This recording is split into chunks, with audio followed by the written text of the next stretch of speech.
আসসালামু আলাইকুম। কথায় বলে পাপ বাপকেও ছাড়ে না। পদ্মা সেতুর ক্ষেত্রে সম্ভবত সেটাই হতে যাচ্ছে।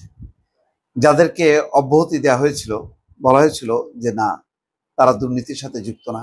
এখন দেখা যাচ্ছে যে দুর্নীতি অনিয়মের প্রমাণ পাওয়া যাচ্ছে।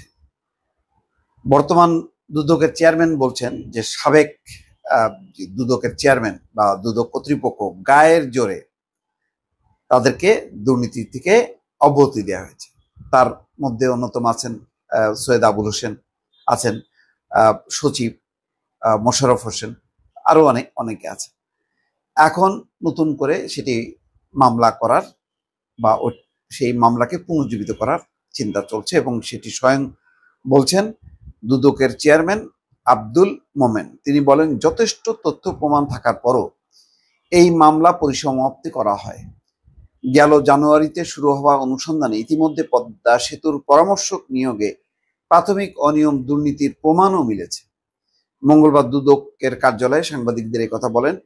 এ সময় তিনি বলেন, গায়ের জোরেই পদ্মা সেতু দুর্নীতি মামলায় আসামিদের অব্যাহতি দিয়েছিলেন তৎকালীন দুর্নীতি দমন কমিশনের কর্তৃপক্ষ।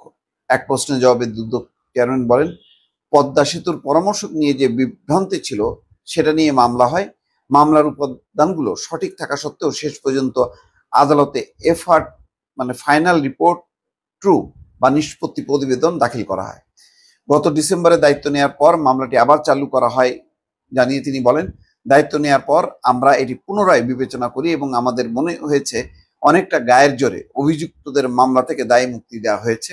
এই মামলাটি পুনর্জীবিত করা প্রয়োজন, এই জন্য আমরা নতুন করে তদন্ত শুরু করেছি। পদ্মা সেতুর অনিয়ম প্রসঙ্গে দুদক চেয়ারম্যান বলেন, সরকারি বিধিবিধান মেনে পিপিএ পিপিআর পুরোপুরি অনুসরণ করে কাজ করতে হয়। পিপিএ পিপিআর অনুসরণ করে যে কাজ করার কথা, তাতে আমরা যে মূল্যায়ন কমিটি গঠন করি সেই কমিটি উদ্দেশ্যমূলকভাবে একাধিকবার পরিবর্তন করা হয়েছে। অসৎ উদ্দেশ্য বা অপরাধ প্রবণতার কারণে এটি করা হয়েছে। তিনি আরো বলেন, বড় প্রকল্প করতে গেলে একই জিনিস অনেকবার ব্যবহার করার সুযোগ থাকে। সেক্ষেত্রে যে জিনিস একবার ক্রয় করলে বারবার ব্যবহার করতে পারি, সেটা একাধিকবার ক্রয় দেখানো সমীচীন না। এরকম কয়েকটি ঘটনা ঘটেছে। আমরা যখন যৌথ মূল্যায়ন করি, কনসালটেন্টের তাদের যেসব সিবি মূল্যায়ন করার কথা ছিল সেগুলো সেভাবে করিনি। এখানে অনিয়ম পরিলক্ষিত হয়েছে। 2012 সালে বিশ্ব ব্যাংক পদ্মা সেতু প্রকল্পে দুর্নীতির আশঙ্কায় অর্থায়ন স্থগিত করে। এটা ওই সময় ছিল সবচেয়ে বড় একটি আলোচিত ঘটনা, রীতিমতো হইচই হয়। কিন্তু তারপরে একে একে বিশ্ব ব্যাংক, এডিবি তারা সব প্রত্যাহার করে, সরে যায় অর্থায়ন থেকে। তখন তৎকালীন প্রধানমন্ত্রী শেখ হাসিনা সিদ্ধান্ত নেয় নিজস্ব অর্থায়নে করা হবে এবং নিজস্ব অর্থায়নের নামে তখনই শত শত কোটি টাকা লোপাটের একটি বেশ ধান্দাও তৈরি হয় এবং বহু টাকা যে তখনই লোপাটের একটা সুযোগ হয়, কারণ তখন আর জবাবদিহিতার কোনো বিষয় ছিল না। এর পরিপ্রেক্ষিতে আন্তর্জাতিক মহলের চাপের মুখে সে একই বছর 17 ডিসেম্বর বনানী থানায় মামলা দায়ের করেন দুদকের তৎকালীন উপপরিচালক আব্দুল্লাহ আল জাহিদ। মামলায় মোট 7 জনকে আসামি করা হয়।